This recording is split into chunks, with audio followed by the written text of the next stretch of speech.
আমি ইতিমধ্যে আপোনালোকৰ সংবাদ মাধ্যমৰ জৰিয়তে জনাইছোঁ সেইখিনি নাইকিয়া কৰিবৰ কাৰণে সভাখন এখন অনুষ্ঠিত কৰিবলৈ দিছোঁ আমি আৰু সেই সভাখনতে আমাকো নিমন্ত্ৰণ জনাবলৈ দিছোঁ আৰু এই বিষয়টোত আমি পুনৰ ক'ব বিচাৰিছোঁ যে ৰাইজ প্ৰত্যক্ষ পৰোক্ষভাৱে জড়িত বিষয়টোৰ লগত যাতে কোনেও হেতালি নেখেলে আৰু এই ক্ষেত্ৰত জাতীয়তাবাদী যুৱ ছাত্ৰ পৰিষদৰ কঠোৰ দৃষ্টি থাকিব আমি জানিব বিচাৰিছোঁ বা জনাব বিচাৰিছোঁ যে ইয়াতে মীন বিভাগে যিসমূহ দায়িত্ব আছে তেখেতসকলে পালন কৰা নাই সেইসমূহ যাতে চূড়ান্তভাৱে কৰে সেইসমূহে মীন বিভাগৰ লগতো আমি কথা পাতিম আৰু এই বজাৰখনত সভাপতি সম্পাদকৰ নিয়ন্ত্ৰণত আহি মাছৰ নিৰিখ সঠিকভাৱে মূল্যায়ন হ'ব লাগে মাছৰ গুণাগুণ সঠিকভাৱে নিৰূপণ হ'ব লাগে আৰু এই বজাৰখনৰ যি ব্যৱসায়ীসকল কিছুমান ঋণগ্ৰস্ত হৈ পৰিছে সেইসকলক ঋণ মাফ দিব লাগে এই কথাটো আমি কৈছোঁ আৰু সেয়েহে এই বজাৰখন সম্পূৰ্ণৰূপে নিয়ন্ত্ৰণত আনিবলৈ সভাপতি সম্পাদক মহোদয়ক দাবী জনাই এলানি আমি আলোচনা কৰিছোঁ আৰু তেখেতসকলে আমাৰ এই দাবীখিনি মানি লৈছে আৰু শীঘ্ৰে এই বজাৰখন আধুনিকীকৰণ কৰিব লাগে শীতলীকৰণ কৰিব লাগে শীতলী ভৱন এটা ইয়াত তৈয়াৰ কৰিব লাগে বজাৰখনৰ যিটো বিল্ডিং দেখিছে আপোনালোকে এই বিল্ডিংটো খুব এটা পৰিৱেশত স্বাস্থ্যকৰ পৰিৱেশত নাই সেইসমূহ দিশ আমি সন্মানীয় মীন মন্ত্ৰীৰ জৰিয়তে মুখ্যমন্ত্ৰীলৈকে পঠাম বুলি আমি তেখেতসকলক আশ্বাস দিছোঁ আৰু এই বজাৰখনৰ লগত প্ৰত্যক্ষ পৰোক্ষভাৱে যিহেতুকে অসমৰ প্ৰতিজন মানুহ জড়িত হৈ আছে মধ্য অসমৰ সেয়েহে এই আৱেগ আৰু আকাংক্ষাৰ লগত যাতে হেতালি নেখেলে আমি তেখেতসকলৰ পাইকাৰী বজাৰ সমিতিৰ সভাপতি সম্পাদকক জনাইছোঁ ধন্যবাদ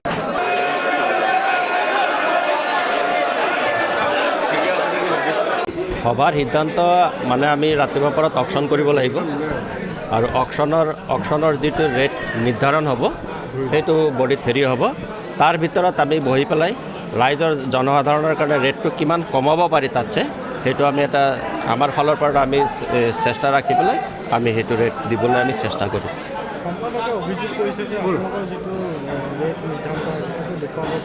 নহয় তেখেতেতো ভুল বক্তব্য দিছে আপোনালোকে যদি ৰাতিপুৱা দেখিছে যিটো অকশ্যন হৈছে আৰু সেইমতে যদি বৰ্ড লগা নাই তেতিয়াহ'লে আপোনালোকে যিকোনো টাইমত আহি পেলাই চেক কৰিব পাৰে যে আপোনালোকে চাই ল'ব পাৰে মইতো আগতেও কৈছোঁ বোলে ৰাইজে আপোনালোকৰ মানুহ আহক আমাৰ লগত ৰাতিপুৱা আমাৰ কেনেকৈ বেচা কিনা হয় আপোনালোকে চাওক তাৰ প্ৰতি যদি কিবা অনিয়ম পায় আমাক দৃষ্টিগোচৰ কৰক ৰাখিম সদায় থাকিব এইটো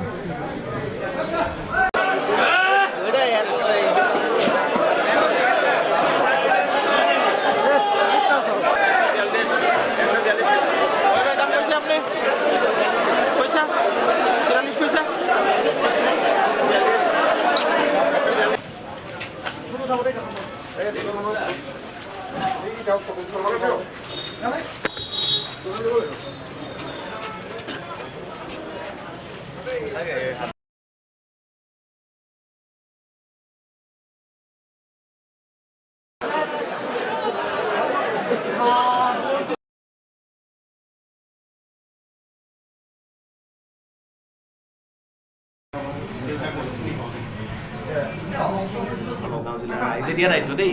আমাক ৰাইজে দিয়ে আকৌ ৰাইজে নাইকিয়া কৰিব আমাৰ অধিৱেশন আহি আছে প্ৰত্যক্ষ মানে ডাইৰেক্ট আৰু ইনডাইৰেক্ট আমিবিলাক জড়িত হৈ আছোঁ আপোনালোকে মাছ কিনি আনি পেলাই ডাইৰেক্টলি হ'লচেলাৰক বা পাইকাৰী বা খুচুৰা কাৰোবাক বিক্ৰী কৰিছে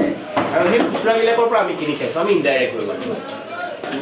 যে নগাঁও বৰবজাৰ পাইকাৰী মৎস্য ব্যৱসায়ী সন্থাৰ আপোনালোকৰ এখন কমিটি আছে এই সমিতিখনৰ নীতি নিয়ম মতে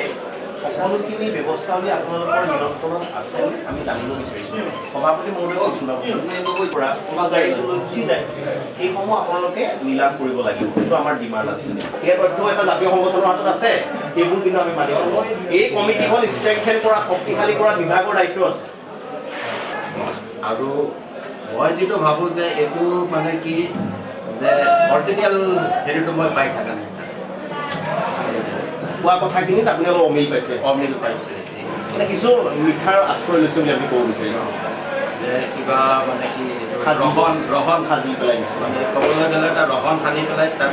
মানে বুজোৱাৰ নিচিনা মই দেখা পাইছোঁ এটা দামত মাছ কেতিয়াও বেচা কিনা পথেদি ৰাইজক শোষণ চলাব সেইটো কিন্তু আমি হ'বলৈ নিদিওঁ সেইকাৰণে আপোনালোকৰ গভৰ্ণিং বডিৰ যিটো ক্ষমতা সেইটো বৃদ্ধি কৰক আপোনালোকে নিয়ন্ত্ৰণত আনক সভাপতি সম্পাদক আৰু যিখিনি উপসভাপতি অন্যান্য বিষয়ববীয়া আছে এইখিনিয়ে আপোনালোকৰ সংবিধানখন আৰু শক্তিশালী কৰক ইয়াত আজি কেইবাদিন ধৰি এইটো হৈ চলি আছে তো এতিয়া গম নাপাওঁ যে ৰাইজ কেনেকৈ উঠি পেলাই বজাৰত আহিল আৰু এইটো আমাৰ বজাৰৰ কাৰণে বহুত বেয়া কথা হৈছে যে বেলেগ এজন সন্থা আহি পেলাই আমাৰ সন্থাক এনেকুৱা ইনচাল্ট কৰি গ'ল বজাৰত মানে এইটো এনেকুৱা হ'ব নালাগিছিল যিহেতু পাব্লিকৰ ওপৰত মানে এনেকুৱা হেৰেছমেণ্ট হৈ আছে ৰাতিপুৱা মাছ বিক্ৰী কৰি দুপৰীয়া মাছৰ ৰেট ফাইনেল কৰে পাব্লিকৰ আল্টিমেটলি লছ হৈ আছে সেইটো কাৰণে চাগৈ ইয়াত উঠি পেলাই আহিছে এইটো একচুৱেলি ইয়াত বস্তুটো এনেকুৱা হ'ল আপোনাৰ ৰাতিপুৱা 6টাৰ পৰা 8টাৰ ভিতৰত আপোনাৰ মাছবিলাক বিক্ৰী হয় আৰু বাহিৰে বাহিৰে ট্ৰেন্সপৰ্ট কৰা হয় আৰু ইয়াত 3জন মানুহে গাড়ী খোলে 3জন মানুহে গাড়ী খুলি পেলাই আপোনাৰ দুপৰীয়া 3টাত এনেকুৱা টাইমত ৰেটটো ফিক্স কৰে আৰু এইটো 3জনৰ মাজত হয় কমিটিৰ লগত একো যোগদান নাই আৰু কমিটিত একো জনোৱা নহয় মই কমিটিৰ ছেক্ৰেটাৰী হয় মোৰ নাম আব্দুল ৰজাক বজাৰ দুইভাগ হোৱা নাই একচুৱেলি গাড়ী খোলা মালিক 3জনে কমিটিৰ লগত কপাৰেট কৰি থকা নাই আৰু পাব্লিকৰ যোনটো প্ৰব্লেম হৈ আছে সেই প্ৰব্লেমখন ছল্ভ কৰিব বিচাৰি থকা নাই সেইটো কাৰণে এতিয়া মই ৰাইজৰ লগত খাৰা হ'বৰ কাৰণে বাধ্য হৈ গৈছোঁ যোনটো সঁচা সেইটো ক'বৰ কাৰণে মই বাধ্য হৈছোঁ সেইটো এতিয়া প্ৰেচিডেণ্ট আছে মিটিং হ'ব মিটিঙত এতিয়া কি কয় মিটিং শুনা পাইছিলোঁ আপোনাৰ 26ত মিটিং দিছে এতিয়া হয় নে নহয় সেইটোৰো গেৰাণ্টি নাই চাওক এতিয়া যোনটো সঁচা কথা সেইটো কাৰণে মই ৰখি আছোঁ পাব্লিকৰ লগত পাব্লিকে ডিমাণ্ড কৰিছে মই ইহঁতক জনাইছোঁ যে পাব্লিকে এনেকুৱা ডিমাণ্ড কৰিছে এতিয়া ইহঁতে মানে নামানে সেইটো ইহঁতৰ কথা কোনটো